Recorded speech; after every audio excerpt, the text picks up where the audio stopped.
We're on Temu, the land of ridiculously cheap tech. Some of it useful, some of it highly questionable. But in a world where our privacy is under constant threat, from governments demanding backdoors and encryption, to something as simple as a USB cable logging our keystrokes, just maybe some of these gadgets can actually help. Today, we're testing a lineup of privacy gadgets, each making wilder claims than the last. And I'll be scoring each of them on effectiveness, value, and sketchiness, so you don't have to. Can these budget-friendly tools actually protect us against modern surveillance? Let's find out. First up, this is the 3-in-1 precision EMF detector. Electromagnetic field tester with 3.5-digit display, battery operated, ideal for home use and industrial use. So it's basically an EMF detector.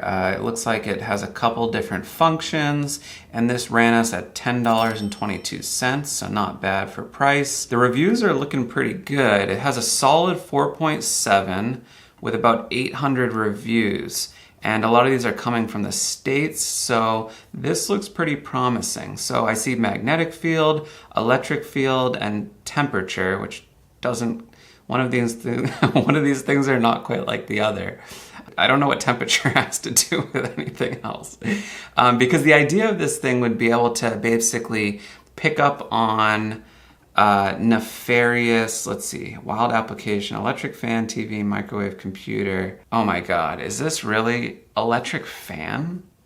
Like, so there's like a Korean superstition that fans can make you sick or something like that. And I'm just wondering if that has anything to do with that. We'll have to look into that. I'm not sure about that. But like, what is this thing actually supposed to do? The living environment is full of radiation. Take measurements. The phrase is take measures, but measurement, oh God. Take measurements to know your radiation levels and keep you and your family healthy. That is true. A lot of our devices give off radiation, but it's on a wave that's not supposed to be harmful. There's not a lot of evidence that it's harmful, at least in a material way. So it's got a front sensing area, LCD display, different mode buttons. That all looks good. I don't know. I guess you're just supposed to like detect levels of radiation and then, I don't know, throw out your microwave or something like that. But I am curious, like I have so many different devices, GPS, radios, LoRa, Wi-Fi. I am curious if this can give us a good read on those. So let's check out some of these reviews here. For only 16 cents as a deal. Wouldn't pay full price though. Temu items keep going up and quality down. Alright, let's take a look at some of the reviews. So, accurate and easy to use would get another. This EMF meter is awesome and the price is unbeatable. I checked it out all over my house and I recommend you not standing in front of the microwave when it's on. This thing works great. I don't know what... Don't stand in front of the microwave. Again, that's more like lore about superstition. Okay, a neat little device that is very interesting to use and see exactly how much electromagnetic energy is emitted from your home devices and how much EMF you are really being exposed to daily. It's scary to see how much EMF radiation and magnetic fields you are surrounded by in your home and your electronics you use constantly. I would highly recommend this item to everyone who's interested, yada yada. Okay, so it's interesting. I live in a high-rise apartment building. Everyone has their own Wi-Fi network, and I actually am kind of concerned with levels of radiation. I don't think it's super negatively impacting, but I do think it could impact things like sleep and stuff like that. And then real quick, I just want to address the fact that I know the new administration has introduced tariffs with China and people are wondering how that's going to affect e-com stores like Temu. And I just wanted to say that I don't know if there's loopholes or ways they can work around it, but I do know that I literally just bought 5 smartphones off Temu and it ran me about $250, which is like nothing. So the insanely cheap prices are still there. And what was interesting is the phones came from California, actually. So I think what might be happening is Temu is mass shipping into the States and then actually sending you the product from local distributors in the States as a kind of workaround. So anyways, I just want to confirm that the prices are still super low. So this thing looks pretty cool. The packaging, I've seen better packaging, but you know what? At the end of the day, packaging is not what's important. Let's see what we got here. So, okay, we have a little user manual. I can appreciate that. It looks like it does not come with batteries, so we're gonna have to go grab some. But otherwise, this thing looks pretty cool. I think there's plastic on the, yep. All right, so now we're looking much better. EMF tester, electromagnetic field. So it looks like it takes AAAs, so let me grab some AAAs real quick. Okay, let's grab some of these guys. AAAs. All right, should be in business. And I see the screen coming on, looks good. Okay, so we have a power button. Power button works. We have different modes here, so let's see. I'm just gonna toggle through the modes. All right, we have temperature. I don't know why temperature is on this thing. We have, oh, this is cool. So you can do, so you can light up the screen if you need. Ooh, I don't know what that was. Again, I live in a high-rise building and there's literally like 30 Wi-Fi networks where I live. So this thing might go a little haywire.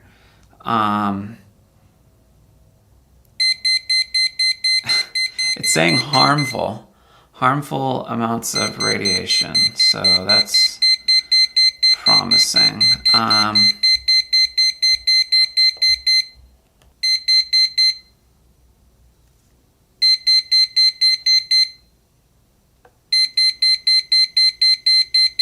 So it definitely picks up on it. It needs to be close, but it's picking up. But my question is like, what exactly is it picking up on? Okay, so I actually did a little bit more research on this guy and what it actually can do. So EMF encompasses a wide spectrum and it goes from low frequency to high frequency. Low frequency is things like magnetic fields or voltage and power and appliances and stuff like that. And high frequency would be things like Wi-Fi, Bluetooth, cell towers, and stuff like that. So this guy does not measure high frequency. So it's not going to get ionizing radiation like X-rays, gamma rays, or nuclear radiation, nor is it going to get Wi-Fi, Bluetooth, stuff like that. But it is going to get low frequency, which includes things like magnetic and electric fields from power lines and appliances and things like that. So, so that's good to know. And so basically, it's more for tracking power sources and things like that. So if we wanted to do debugging of wiring or electrical utility boxes or outlets or appliances where there might be leakage or circuit boards and stuff like that, then this is more appropriate for that. But it doesn't detect radio frequencies from like Wi-Fi and stuff like that. But that being said, let's give this a go and see what it can do for us. So just right off the bat, I noticed that it does alarm anytime it goes near something electrical. So like for instance, if I just put it near my computer,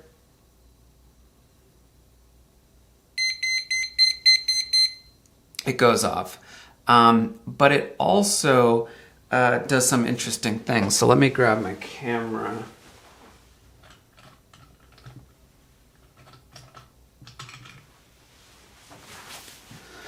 So this outlet right here, all right, so there's no like radio frequency coming out of this, but there is an outlet. And if I take this and I put it right here,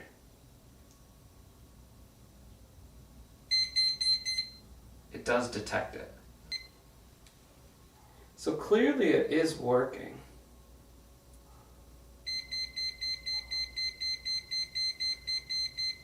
Now, what you'd actually use this for I don't know, you could check like wiring in a wall.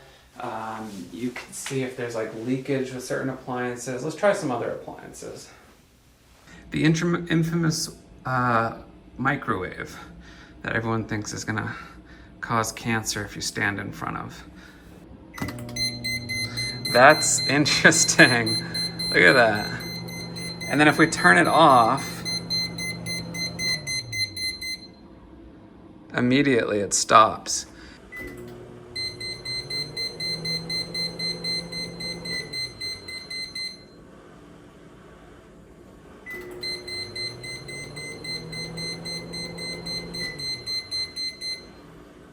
And then we got to real quick check the other modes. So there's the temperature here, and 78 degrees is actually off a little bit. I'm not sure if there's a calibration needed, but it's more like 74 degrees here. So not quite on point there. Okay, so this thing does deliver on its stated use cases. I kind of, it's mostly user error, but I actually thought this was going to be able to detect high frequency radio signals like Wi-Fi and Bluetooth and stuff like that. But it does do what it says it can do with temperature and electromagnetic fields from low frequency radiation. So, and it works pretty reliably. You can see in front of my microwave, the power strip, stuff like that. So for effectiveness, I don't see a ton of like real world use cases. Like I don't see a ton of real world utility for this thing. I mean, unless like you're in the field where you're working with electrical circuits and stuff like that. But even then you probably have better devices at your disposal. I did see some people use it for like paranormal activity tracking, which I don't know, like it does actually detect those low frequency radios. So if you think that's correlated with the undead or whatever, then more power to you. So for effectiveness, I'm gonna give it we'll give it a 5 out of 5. For value, since it was just over $10, I'll give it a 5 out of 5. And for sketchiness / trustworthiness, I don't think there's any real issues with this device, so I'm gonna go ahead and give it a 5 out of 5 as well. Okay, next up is the USB data blocker for 2.0 and 3.0, privacy protection, plug-and-play device charger with charging-only cable management. And this is kind of an omnipresent concern, which is that, you know, we buy cables from, China and other countries, and we've actually seen examples where the cables themselves have like Wi-Fi networks, and those cables can lead to like various hacking vectors. So I believe what this is supposed to do is it only provides a charge, and it makes sure that no data can be transmitted. So there's different wires within a USB cable. There's data, power, and I think there's a third one, a ground maybe or something. But so this one just makes sure that there's no data transmission, only power. So the idea is it can keep your device a little bit more safe in that sense, which is nice, and the price is certainly right here. So this guy went for $250, so pretty cheap. Let's see here. So you basically plug it into your computer, and then you use the cable that you're not sure about, and this will enforce that no data is sent back and forth. So this is actually a nice little thing to have. And it looks like it supports USB 2.0 and 3.0. Although that doesn't really make a whole lot of sense because those relate to data speeds, I believe, not charging speeds. But anyways, it's going to be compatible with any USB-A, it looks like. So let's check out some of the reviews. 4.9 is really strong, so there's a good chance this actually delivers. So we have some reviews here. They're coming in from the States. Good quality product, good quality product. Let's see what else we got here. See if anyone left any more details. This guy put a picture in there. Looks good, haven't tested it yet, but looks in order. I don't know why you'd leave a review before testing it, but you're eager and I appreciate that. All right, let's see if there's a manual for this guy. So we got some pictures, that looks good. But do we have a user manual? Okay, so I don't see a user manual. We're gonna have to just go ahead and give this guy a shot. Boom. So we have our USB blocker right here from China. All right, well, let's crack into it. So, get this going. Okay, get rid of that. Okay. Okay, so first off, it's really cool looking. This is a real metal housing here. Okay, so I'm gonna use this guy as our example here. So this is a Meshtastic radio, but it doesn't have any battery. So to turn it on, you have to plug in a USB-C, and that USB-C needs to be able to provide power. But it's also how you transmit data. So if I wanted to update the firmware on this thing, I do it through the USB-C. Or if I just want to connect to the serial terminal to monitor the logs and the output, I do it through USB-C. So in a traditional setting, if I were to plug a USB cable that provides both power and data, then what's going to happen is this guy's going to turn on. So it's loading up Meshtastic, which is the firmware. So it's getting power. We know that because, again, there's no battery in here. But if we then want to validate that we're able to transmit data, we can go over to flasher.meshtastic.org, and we could just open a serial monitor. We'll select our port here, and it should start logging things. And you can see right here, it's logging data. So obviously data is going back and forth in addition to power.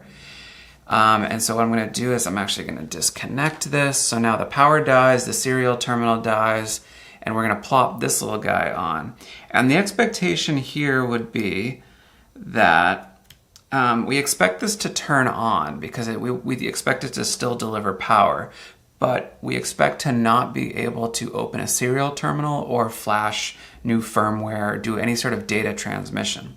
So let's go ahead and give that a shot. So I have my adapter on here and I'm plugging it in. Okay, so it looks like power is definitely coming through. But if I go over my computer here and I do open serial monitor, none of the ports are open.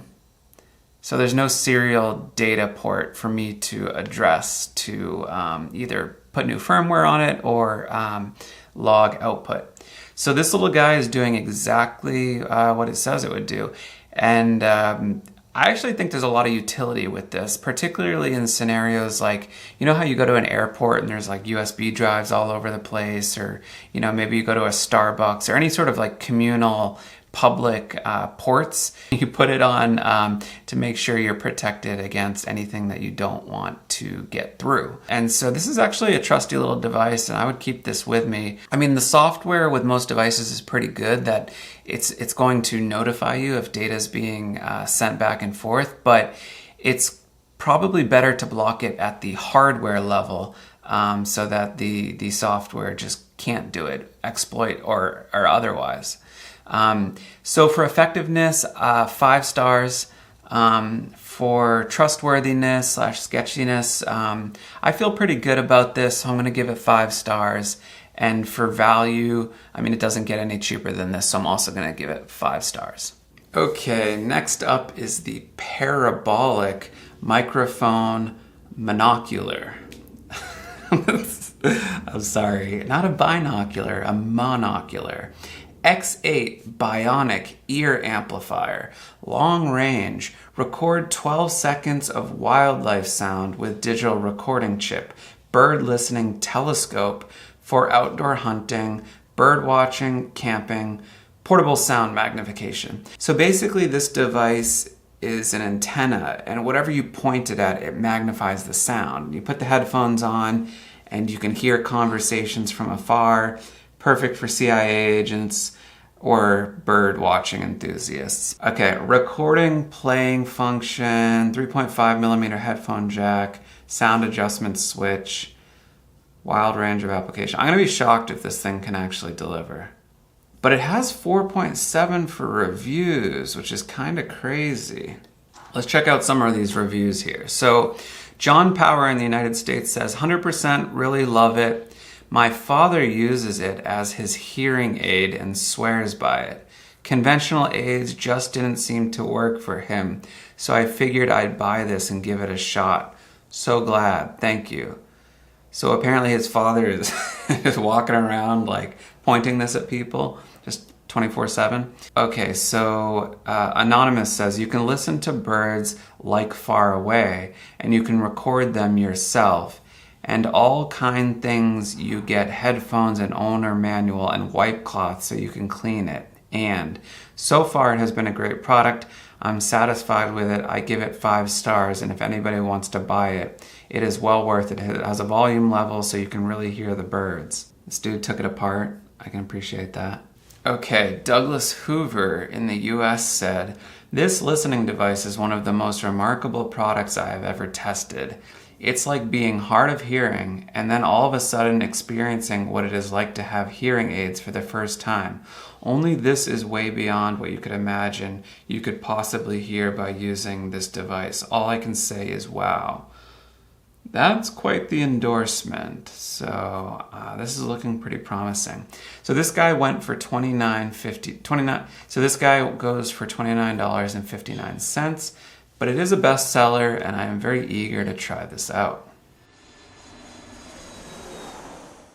Boom. Okay, next up is the nature observing, recording, and playback dish, also called the Parabolic microphone monocular. Gotta love the image on this with the guy in his leather jacket. Who knows who he's spying on? Probably animals or ex-wives, I'm not sure. But anyways, this thing looks super interesting, so let's just get into it.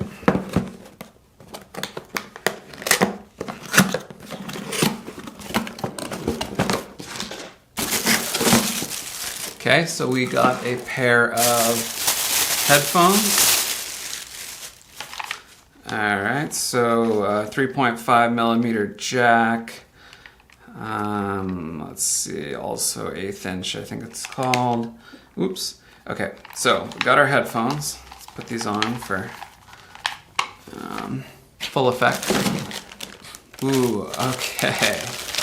So we have our monocular. Ooh. We have our monocular. That was just a white pad. This thing is so crazy looking.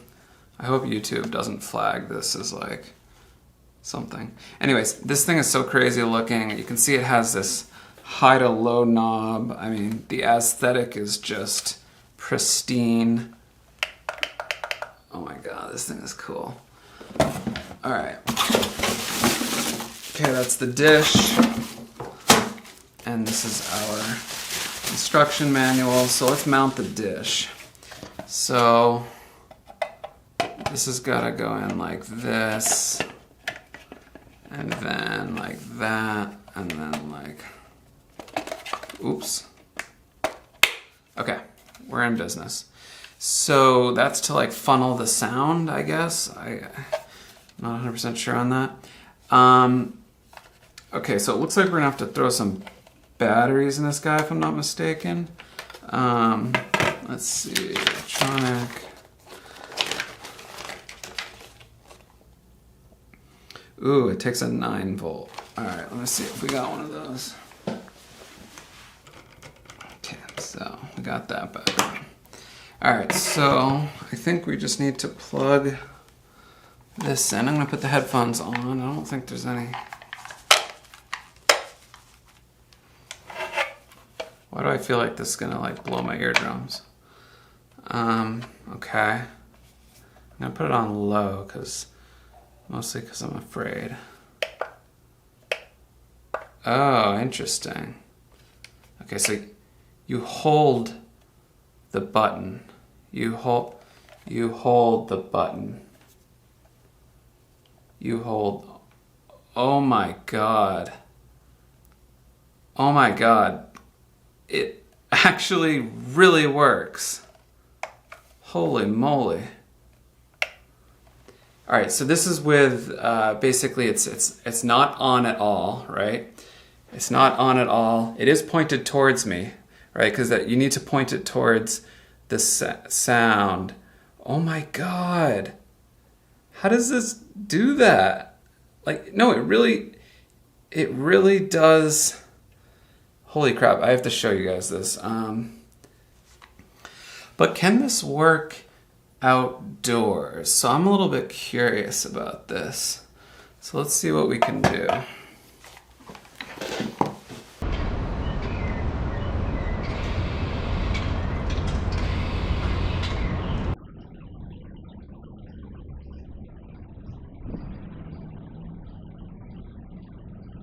Can you see the guy?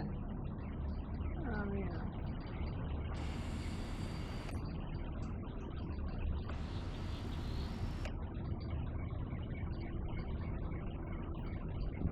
Okay, so I'm super impressed with this guy. I could hear people like swimming in the pool from my balcony, which was crazy. And it's very like omnidirectional. Whatever you point at, it really does amplify and you can hear. So I'm very impressed with it. I'm gonna give it 5 stars for effectiveness. For price, I mean, this guy was $29.59, so you know, a little bit more expensive. I'm gonna give it 4 stars on value. And then for trustworthiness / sketchiness, I'll give it 5 stars because I'm not as concerned about this. It's mostly like the computer tech that has issues with that. So this is a pretty good find. There's a little issue here where like the battery doesn't quite fit, but I was able to get that in. Yeah, I don't know. This is a really cool device. I didn't even know things like this existed. So pretty impressed with this. Ooh, I'm excited about this one. Okay, so this is the Mini GPS Locator Magnetic Car GPS Tracking Device. Wireless GPS tracker, requires activated SIM for vehicles, elderly care, and personal safety. So car check, dog check, infant check, grandma double check.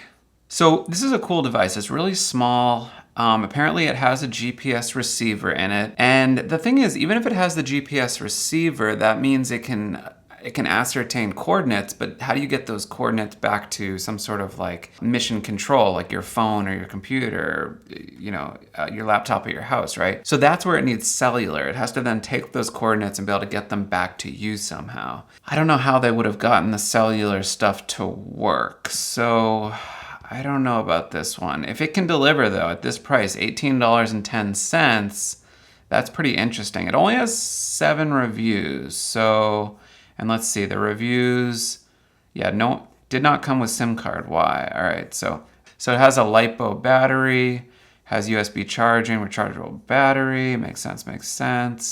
I love that car with the Dodge symbol on it. Totally not AI generated. And that's the thing, it has a magnet so you can like just discreetly pop it under someone's car and now you know where they are. And then you can create an electronic fence. We call them geofences around here. Let's see. All right, let's take a look at the manual of this thing. So powerful magnet, attach the GPS to the bottom of the vehicle. Cool. Ooh, that was it for the manual. So this is feeling a little suspect. GPS car locator instruction manual. It's like literally just how to create an electronic shock between the device and the car. But anyway, I'm more curious how to do the SIM card thing. Like that's not easy to activate a SIM card and all that stuff. Like SIM cards require monthly subscriptions. So like I don't see how this thing can deliver $18.10. I don't know. We'll pop it open and see if it even has like 1/10 of the hardware needed to do half the stuff it claims it can do. Yeah, so this is a little tracking device that you're supposed to be able to put on the underskirt of a car, and you're tracking it. I don't see how this is possible because even if it has a GPS locator, how does that then get the GPS data back to your phone? It seems like you would need like a cellular gateway there. So I'm a little confused already. This thing went for $18.10, which is, you know, a decent price, not shockingly low, but pretty low. It says silicon and technology to lead the future. They spelled future wrong. Silicon Valley technology and stable quality. I'm pretty confident Silicon Valley had nothing to do with this, and Shenzhen did. So we'll see. Let's go ahead and open this guy up. So we have a user manual. We have a probably USB to micro USB cable connector here. Quality actually seems pretty good. And then we have our GF22. So the profile is quite impressive. It's like a little brick. You have a button here. It says SOS, which is interesting. You have a barcode, and you have the micro USB connection. So let's take a gander at the user manual. Okay, so there's an app, so we're gonna wanna download this. And now I see some details around the SIM card.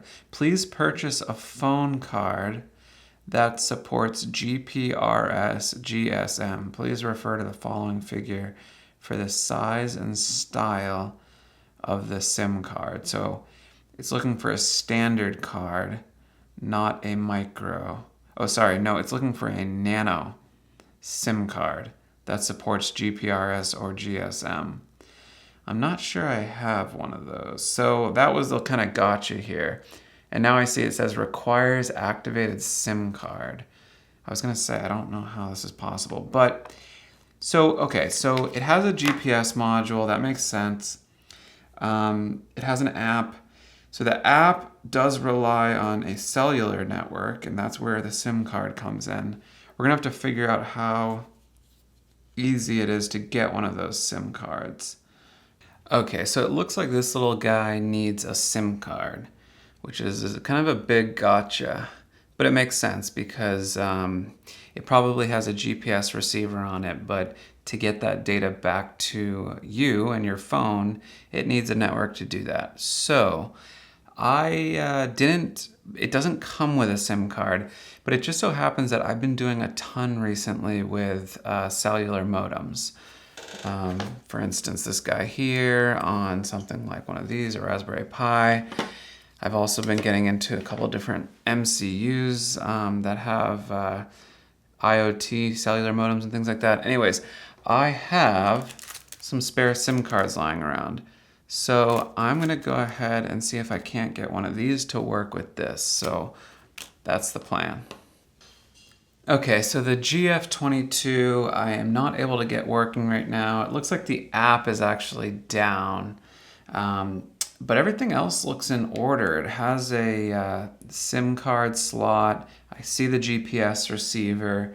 So like in theory it could work. It was booting up too. Okay, so the GF22 GPS tracker, I feel like the jury's still out on this. It's just the software that they appear to no longer support. Everything, all the workings and everything that's needed to make this work appears to be present.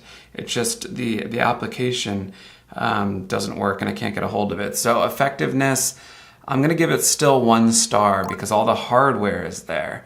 It just needs software to make it all work. For value, again, I'm gonna have to give it 1 star because it just doesn't deliver, it doesn't work. Price wasn't bad, but like until we can get software to make this thing work, 1 star. And then sketchiness or trustworthiness, yeah, I don't know about that either because you don't even know what cell towers it uses with the SIM card and the cellular service and all that. So we're gonna give it a 1 star for that as well. So I don't know, I'm gonna come back to this. Maybe I can upcycle this and make it work.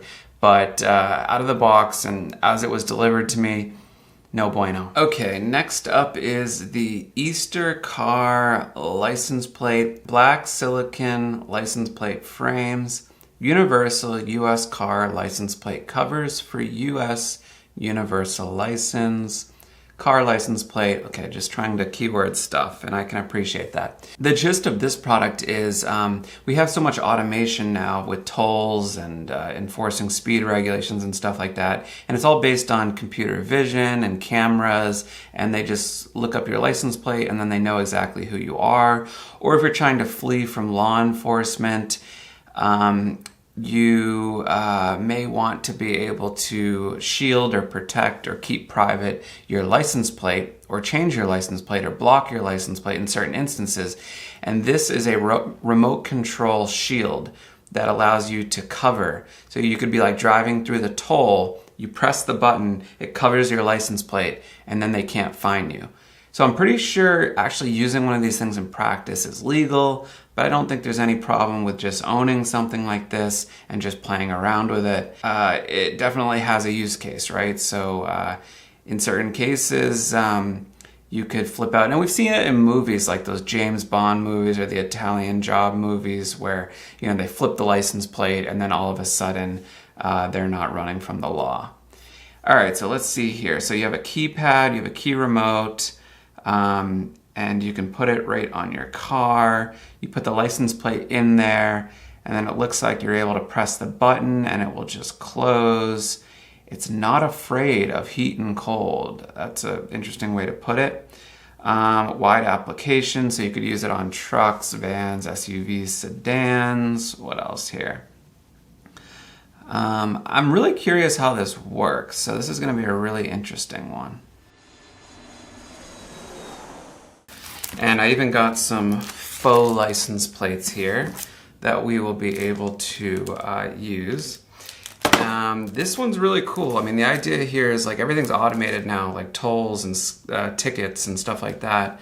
I know my partner frequently gets letters in the mail for speeding, and we have to pay those. So, you know, in those situations, when you're passing through a toll, when you're trying to outrun the law and you're a fugitive, the idea here is you can like kind of click a button and it just covers your license plate so people can't track you. So obviously highly legal, but that, you know, just to play around with and as kind of, you know, as a fun exercise, it's super interesting. So we have some fake license plates here, but let's go ahead and pop this guy open. So, all right, so we have some of these cables. These are interesting connectors. I don't see these very often. A little foreign to me, but I'm sure they'll work. So this guy looks like it goes into the cigarette lighter thing. I don't even know if cars have those anymore. I think they do. And then we have some male-female connectors here. And then this guy, I think this like tells us if it's like up or down or something. And then we have a little key fob here. So we have this little guy, and then we have, okay, and then we have this sort of landing bay here that has a connector for everything. Interesting. So I'm not quite sure how this works. We're going to have to see here. We have our screws. What else? Okay, so we have the actual, ooh, this is nice. This is like straight metal. So how does this thing actually work? The thing is, there aren't any instructions in this bad boy. So we're gonna have to play it by ear here. So let me just double check. Okay. All right, so this would go something like that, I take it. And then it's like that, which is all well and good. But then how does it... Okay, we have some instructions here. Setting up the product involves threading and securing wires. It's advisable to seek professional installation at an auto repair shop. A green indicator on the controller signifies standard mode, while a red indicator denotes back blockage mode. Please be aware of minor color variations due to lighting. during photography and possible error of a couple centimeters. Ensure you're okay with this before placing your order. All right, so let's bring it out there and give it a shot. Okay, so I hijacked my girlfriend's car here, and we're gonna see if we can just get the basic functionality of this thing working. So I have the license plate, I have my center console. I think it's gonna go into there. Yep, 12 volts. So let's see if this works here. So let me situate this camera first.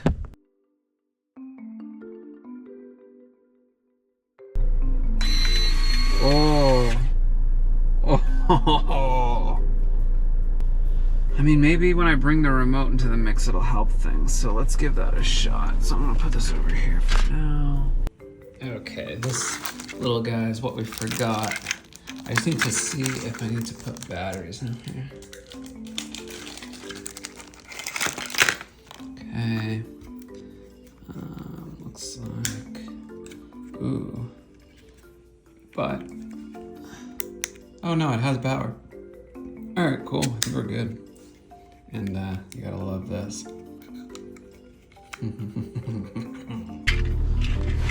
Okay, we're back in business.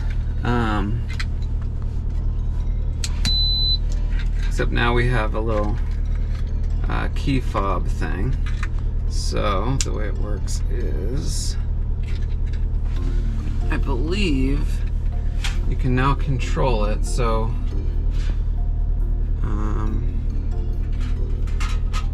yeah, I believe you can now control it with this. Yep. Look at that. Oh, it's upside down. All we'd have to do now is to install this. The only thing I don't know is how you route this cable. So let's go take a look at that. Okay, so we have everything working here in the car, but I just need to mount it to the license plate panel back there, and then run the wire up to the 12 volt console up here. So that's what we're working on right now.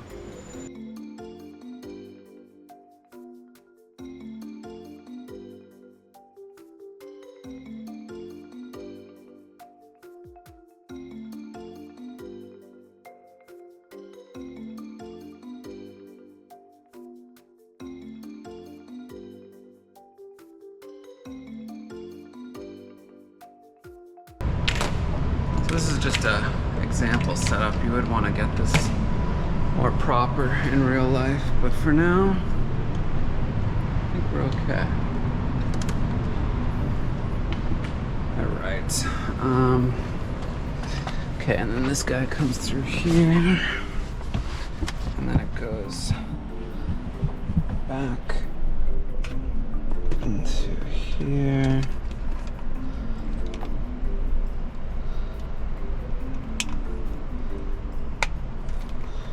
Okay, and then this can go back into here. So we have our license plate right here. Now let's see if we can't get it to close. Ooh.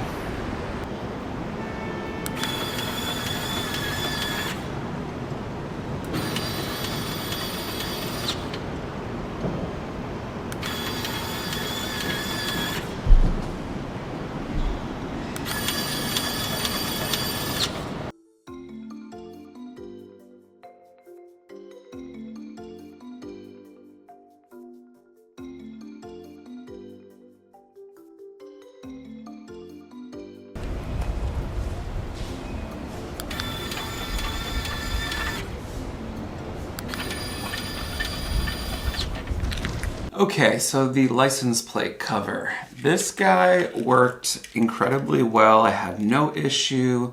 You have some bells and whistles like this remote that you can just click. It worked just fine with our SUV. Okay, I'm gonna give this 5 stars for effectiveness because everything worked well and it even went over and above what I expected in many cases. For price though, it did come in at a little bit over $40 USD. So I'm gonna give it 4 out of 5 stars on price and value. And then finally, for the trustworthiness / sketchiness factor, there's really no vector here for them to kind of do anything sketchy or what have you. So I'm gonna go ahead and give it 5 stars on that front as well. And yeah, overall this is a really cool product. It works.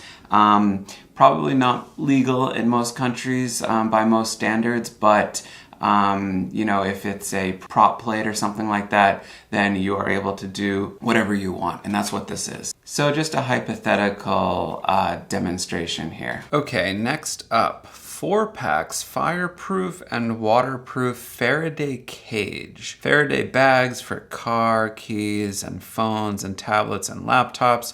Anti-tracking RFID bags case. So essentially it's a pack of 4 various sized Faraday bags. The idea behind Faraday material is that it blocks EMF signals, so wireless, cellular, Bluetooth, GPS, all this stuff, it should be able to block. So there's some interesting use cases there where you might want to put something into a Faraday cage so that you're no longer being tracked, even if you think you are being tracked.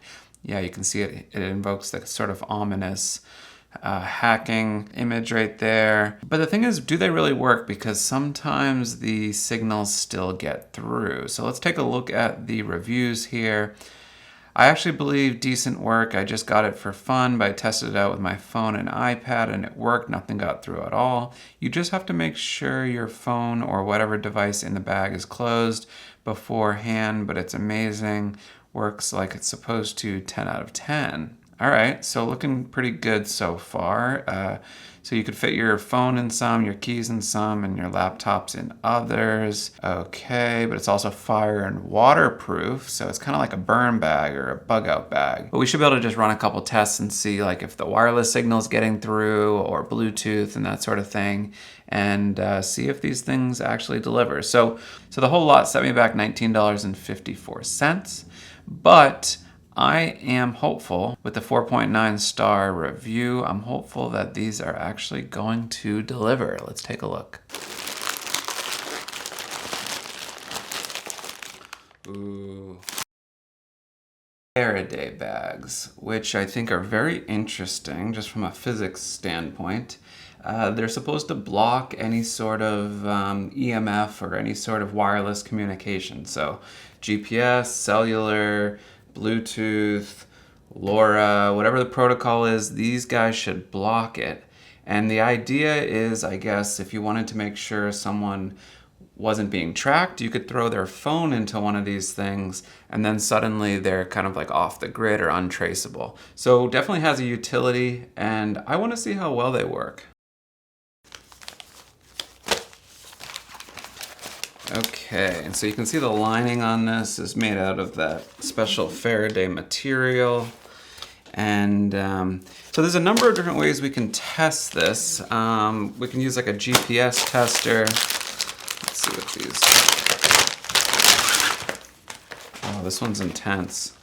Okay, so we have different form factors here, right? This is for this is for mobile, who knows what, but let's see here, right? And then I don't know how, I guess you do it like that. Yeah, okay, something like that. So you roll it up and put it in there. You got a slightly bigger one here, that's cool. And then I guess this guy would be more for a laptop or something. But they're all lined with that, it looks kind of beige or bronze, that sort of material, that Faraday material that blocks the EMF. So now all we have to do is test these out. Okay, so this was 1954, and we got 4 Faraday bags for keys, phones, tablets, laptops. They're anti-tracking, fireproof, waterproof Faraday cages with RFID blocking pouches. So these are kind of like bug out bags if you need. You can put all your stuff in here, and it's gonna take you off the grid. All right, so remember these guys? The idea behind this was this connects to your phone using Bluetooth, but when it leaves the local vicinity of your phone, when it leaves the range, it starts beeping. So I'm wondering if we could set that up, but put it into one of these and see if it disconnects the signal and then starts beeping on my phone. So that's going to be the test.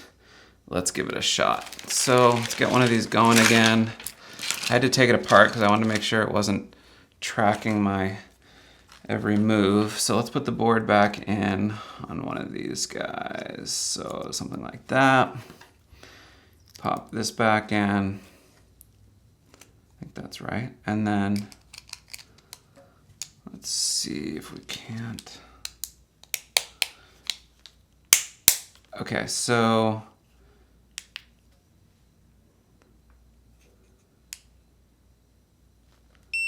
okay, let's get it connected to the phone.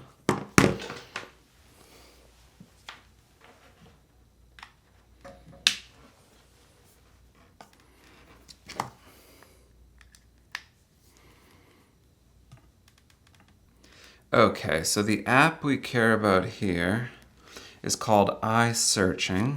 It says Bluetooth's not turned on. Let's go ahead and turn that on. Okay. All right. And just to prove that it is connected, we're gonna turn on the alarm, turn off the alarm, and here's the deal. So, alarm when Bluetooth is disconnected. So again, I'm gonna put it in the bag and I expect the Bluetooth. Okay, so the test is when the Bluetooth disconnects, the alarm goes off. So if I put it in the bag and theoretically it's going to disrupt or disconnect the Bluetooth signal, then the alarm should start going off. So I'm gonna take this Faraday bag right here, and again, you can see it's lined with the special Faraday mesh, and we're just gonna drop it in there.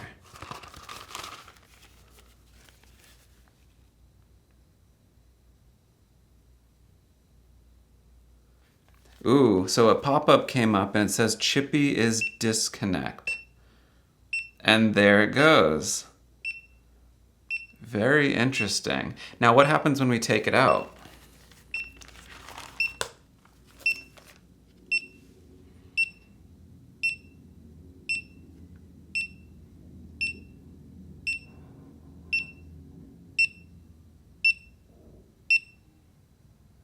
Ooh.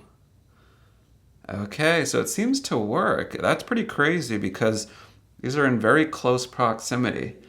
And let's test it again with one of these smaller bags.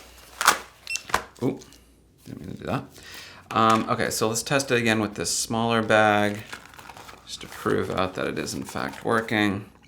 So again, it recognizes the chip right now, but if we put it in here,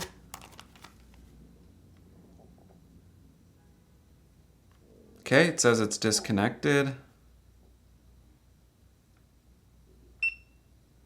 And now the alarm goes off because it's out of range.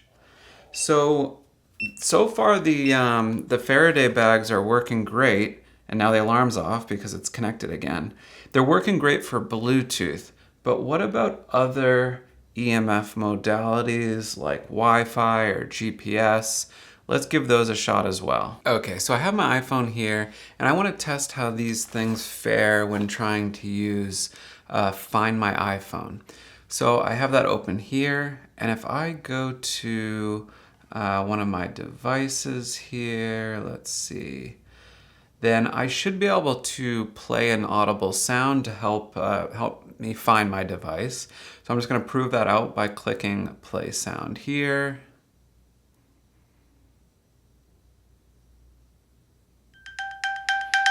Okay, works as expected. Go ahead and turn that off. And now we're gonna put it into one of the Faraday bags and see how well it blocks that signal. So I'm gonna I'm gonna put this in like that, fold this over, and then I'm gonna click the same play sound button. Let's see if it can get through.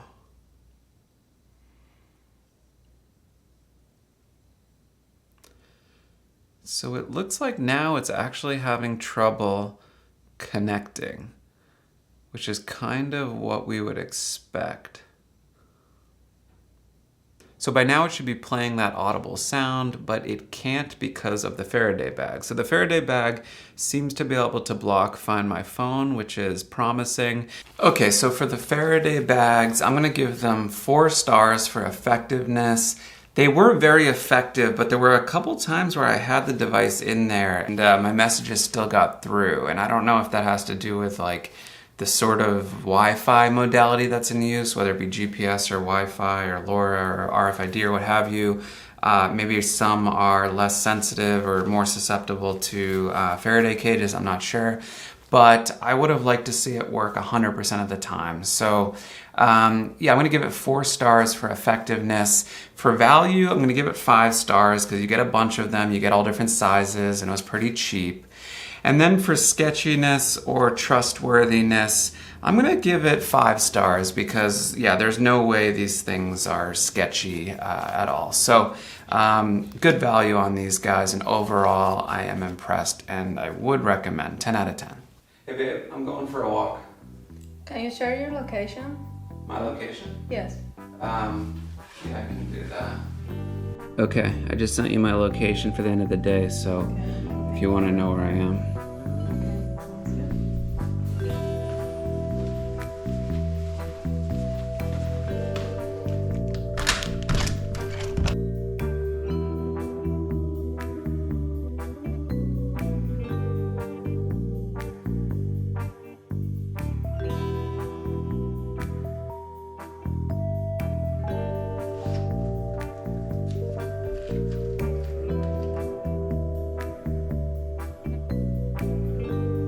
¿Qué es esto? So which one of these items was your favorite? Let me know in the comments. And to explore more budget finds, check out this next video. Thanks.